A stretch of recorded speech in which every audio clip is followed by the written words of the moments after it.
आकड्यांच्या शर्यतीमध्ये पुढे असलेल्या शिवसेनेला शह देण्यासाठी भाजपच्या महत्त्वाच्या नेत्यांची काल रात्री एक बैठक झाली। या बैठकीमध्ये शिवसेनेचा पाडाव करण्यासाठी रणनीती आखण्यात येते।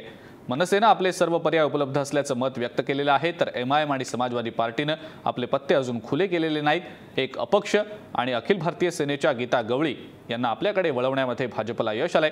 मात्र आकड्यांच्या शर्यतीमध्ये पुढे जाण्यासाठी भाजपने आता आणखी जुळवाजुळव करायला सुरुवात केलेली आहे। भाजप नेत्यांची या सगळ्या महत्त्वाच्या विषयावर काल एक बैठक पार पडली आणि महापौर पदाच्या निवडणुकीमध्ये कशा पद्धतीने रणनीती आखायची या संदर्भात या बैठकीमध्ये चर्चा झाल्याची माहिती आहे।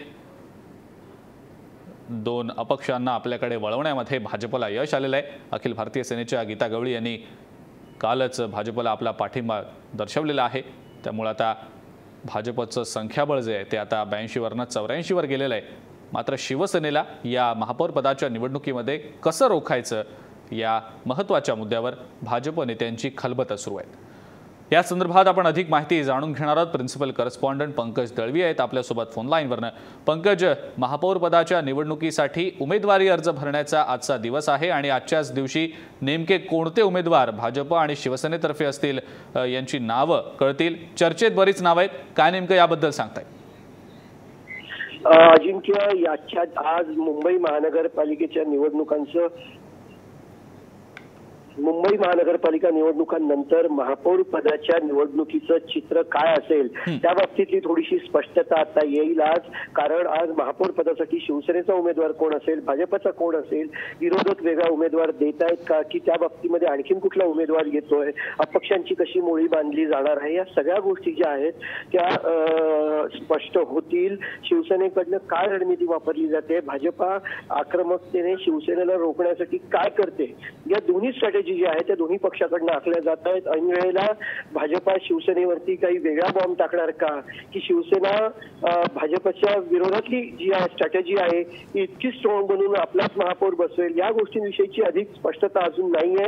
अर्थात जसा 8 तारीख जवळ येईल तसं तोडाफोडीचं राजकारण असेल किंवा सत्तेतल्या एकमेकांवरती राजकारणातली कुरघोडी करण्याचे प्रकार असतील ते वाढतील आणि 8 तारखेला जेव्हा 12 वाजता महापौर पदासाठी मतदान होईल तेव्हा सगळ्या गोष्टी स्पष्ट होतील। मात्र हे चित्र साधारणपणे कसं असेल या गोष्टी आज स्पष्ट होतील। बिलकुल पंकज, मात्र या दोन्ही पक्षांकडनं भाजप असेल शिवसेना असेल या दोन्ही पक्षांकडनं महापौर पदाचे जे कोणी उमेदवार असतील त्यापैकी काहींची नावं चर्चेत आहेत।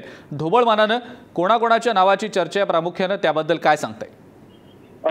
शिवसेनेमधून जो आहे दोन्ही पक्षाकडून मराठी चेहरा जो आहे तो देण्याचा प्रयत्न असेल। शिवसेनेकडून आशिष चेंबूरकर असतील किंवा मंगेश सातमकर आणि नगरसेविका किशोरी पेडणेकर, ही 3 नावं जी आहेत ही 3 नावं चर्चेत आहेत। 3 नावांपैकी एक नाव शिवसेनेचं असण्याची शक्यता आहे।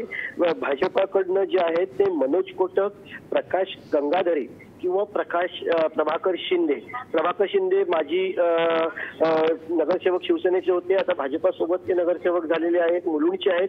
त्यामुळे प्रभाकर शिंदे किंवा मनोज कोटक किंवा प्रकाश गंगाधरे ही 3 नावं जी आहेत ती मुलुंड या भागातलीच ही 3 नावं आहेत।